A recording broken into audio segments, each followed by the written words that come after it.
The Beginning of All Things by Dan Sakharov. Read by the author. 1. Banaheir and Shaydaheir. Before anything, there was Banaheir.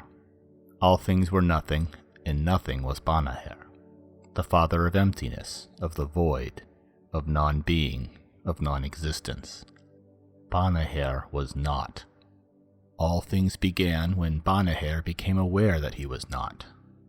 Thus aware, Banaheir formed his first thought. I am nothing, he thought. I am not. There is nothing. Nothing exists. This was followed by Banaheir's second thought.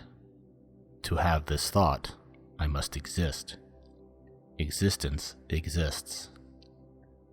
Banaheir could not deny existence without first existing. The very moment Banaheir became aware that he could not both be nothing and be aware of being nothing, Banaheir formed within himself the first consciousness. The Void Father's newfound consciousness then begat Shaydaheir, the first father, the father of being, the father of existence. Shaydaheir was. Shaydaheir was born fully conscious and aware of his own existence and consciousness. Unlike Banaheir, Shaydaheir had never been not. Shaydaheir had never been burdened with the impossibility of consciousness without existence. Thus, Shaydaheir was ebullient and hopeful, where Banaheir was torpid and resentful. Shaydaheir desired enrichment and experience, and reveled in his existence. Banaheir desired peaceful oblivion, and found existence to be a troublesome burden. Banaheir would forever regret his first thought. On into eternity, he desired, above all, a return to the non-feeling of non-being. Despite themselves, neither could exist without the other. To exist is to acknowledge that there is a state called non-existence, and non-existence requires its opposite to exist, because existence exists.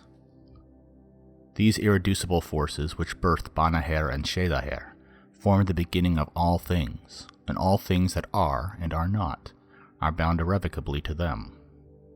It is from Shaydaheir where all things begin, and it is to Banaheir where all things must return.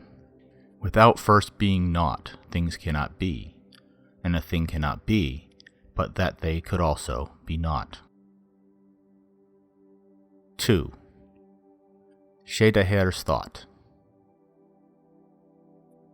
I exist, Shaydaheir thought. I am aware that I exist. I have consciousness. I choose, Shaydaheir thought. I could choose to be or to be not. I choose to be, but I choose not to simply be. I choose to experience.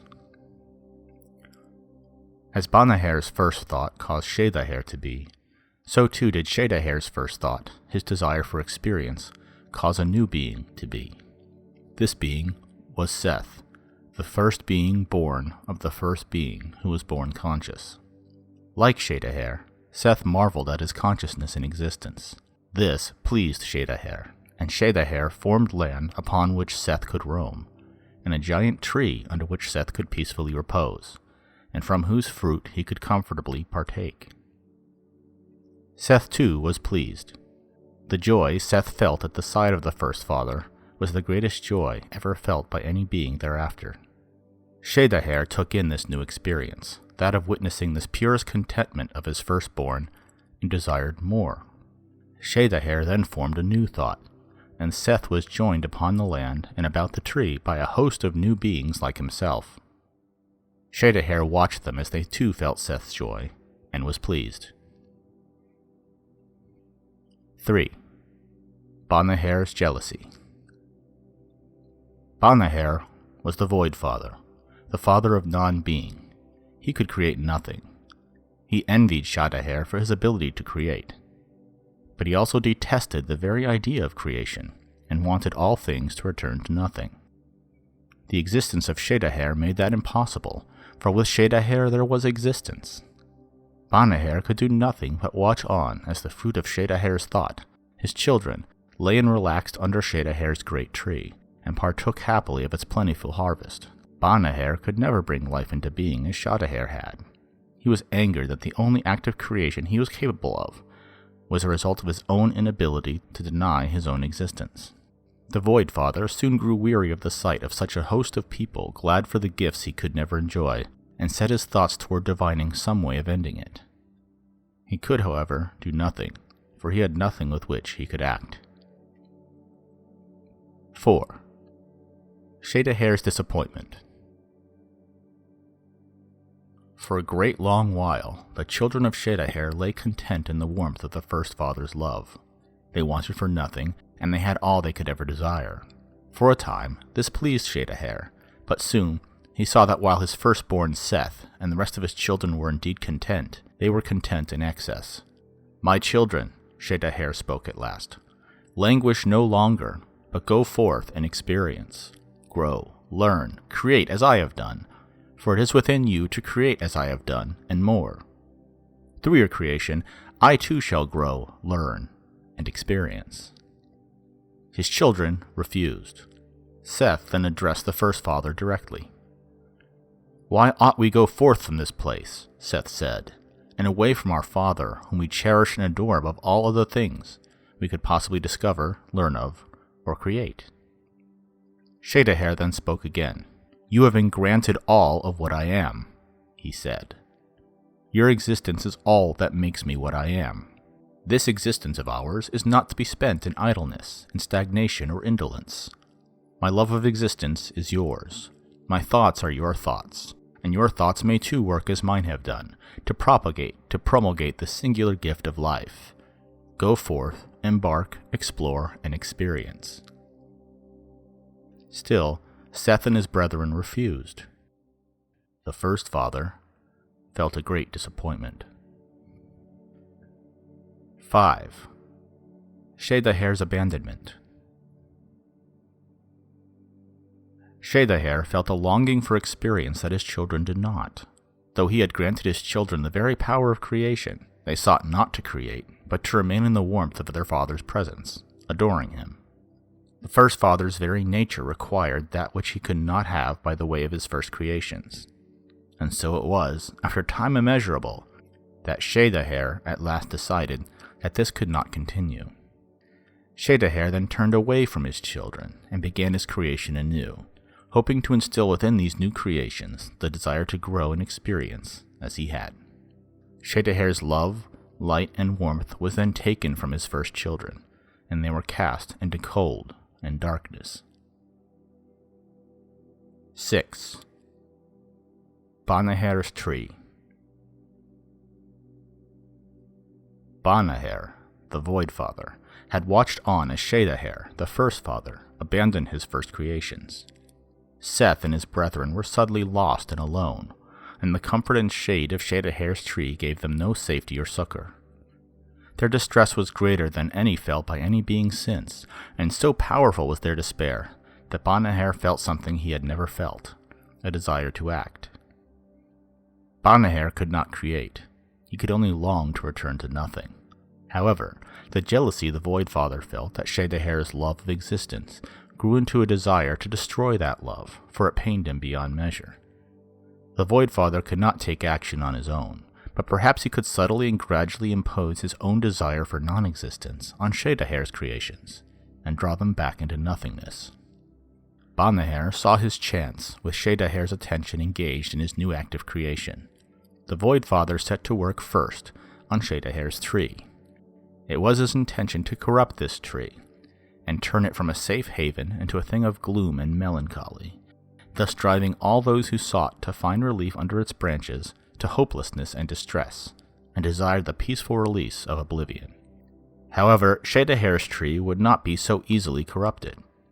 All of Banaheir's efforts could do no more than darken one single branch. This one branch, though, could no longer bear the love and light which was exuded by the rest of the First Father's tree, and it broke itself off to free itself from the pain. Banaheir took the fallen branch, and felt that, despite all of his efforts, A very small amount of Shaydaheir's love and light persisted within its withered husk. The Void Father could not bear even this, and dropped the branch onto the soft ground. Because a very small part of Shaydaheir's love of existence remained within the branch, it took root, and grew, sprouting mangled branches of its own. At last it formed into a sharp, gray, decrepit, shadowy reflection of the first tree. Whereas Shaydaheir's tree was a shelter for existence, Banaheir's tree was an oubliette into which existence would disappear forever. 7. The Wandering Spirits. Shaydaheir's firstborn, Seth, and his brethren were lost. Their beloved father had abandoned them. Seth looked up at Shaydaheir's tree, and its warmth felt as bitter cold to him. He could bear being near it no longer. It brought pain in equal measure to how it at one time brought comfort. It was then that Seth beheld Banaheir's tree, and felt from it the same dark despair that he felt. It surprised Seth that he felt some small comfort in this, however marred it was. In what was an act which caused perhaps the greatest pain to ever be felt by any being since, Seth took his first step toward the Void Father's tree. His brethren could do nothing but follow. As Banaheir's tree offered no respite, neither Seth or his brethren could call it home. They would forever after consider themselves to be wandering and homeless. Thus Seth and his brethren would from then on come to be known as Dibukim, or wandering spirits. 8. Shaydaheir's tear. Through his thought, Shaydaheir formed a new host of children, and he set them upon the earth beneath the shade of his tree. It was then that he noted that Seth, his firstborn son, and all of his brethren were gone. He cast about for them, but he could not see them so long as they sat beneath the Void Father's tree. He called for them, but they could not hear so long as they sat beneath the Void Father's tree. Shaydaheir had lost his first children, and would not behold them again. Shaydaheir felt a moment of the most profound regret at having forsaken his children, and cried one single tear. This tear alighted quietly on a single blade of grass, and the new morning sun shone through it, catching the eye of the Void Father. As Shaydaheir attended to his newly born children, Banaheir approached the glistening tear, and felt the incalculable regret it contained. It was nearly as great as his own regret at forming his first thought, and losing the sweet peace of non-being, and he felt an irresistible comfort in it. Unable to stop himself, the Void Father bent all of his own regret at his own existence onto the tear, and the tear solidified and strengthened into a pristine, glowing crystalline form. As it lay there upon the lush green earth, it was at once the most beautiful and terrifying thing the Void Father had ever seen. 9. Shaydaheir's creations. Shaydaheir's second host of children possessed all of Shaydaheir's love and desire for growth and experience. Their thoughts were Shaydaheir's thoughts, and so their thoughts too caused creation. Their every feeling formed something new, some new life and consciousness which reflected their own. Mighty beings, beasts, and creatures of every description they were, beautiful, vital, and alive. Shaydaheir formed new lands, great oceans, and endless skies in which they grew and flourished. Shaydaheir was pleased. 10. Banaheir's creations. Banaheir could create nothing, but his tree was of Shaydaheir's tree. One scarcely perceptible part of the Void Father's tree remembered the vibrant parent from which it had sprung, and, remembering its original purpose, it too began to cause creation in its greatly diminished way. For each act of creation by Shaydaheir's children, there was a corresponding but tainted act of creation by Banaheir's tree.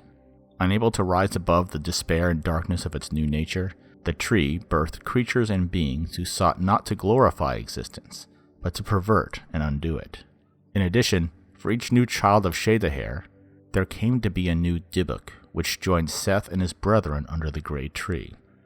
Each new Dybbuk was in most respects a counterpart to the first father's child, but lost, without love or light.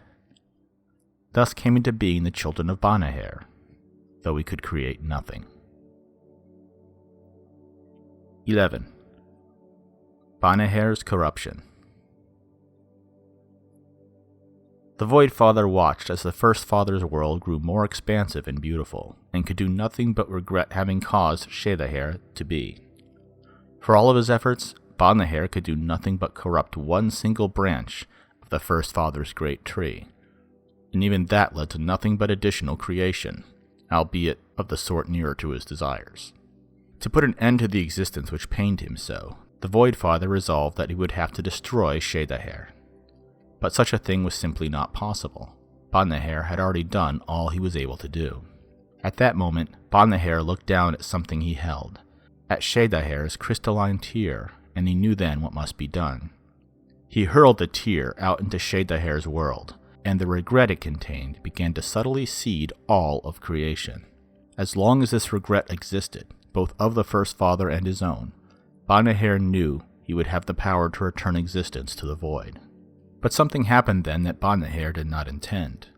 Seth, the firstborn of Shaydaheir, caught sight of the glimmering crystal as Banaheir loosed it, and all at once Seth understood. He felt an inexorable resolve grow within him, and saw what was his one final chance to right his father's wrong.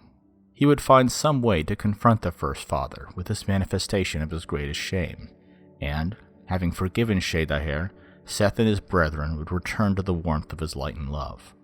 If they would not be accepted, then Seth resolved to destroy all his father had wrought, and that which the First Father's second-born children so unfairly enjoyed. Seth turned to his brethren and said, "I will seek out our father, and I will have him answer for his grave treatment of us. I will force him to face his shameful act, which I know he deeply regrets, and he will say to us why we were forsaken. If he will not have us, then none shall have what we cannot." Seth then stepped out from the shade of the Void Father's tree. The Dibukim, as before, could do nothing but follow. Banaheir looked on, smiled, and waited. Thank you for listening to this account of how all things began in the Mythoverse. More of this universe's history soon to come.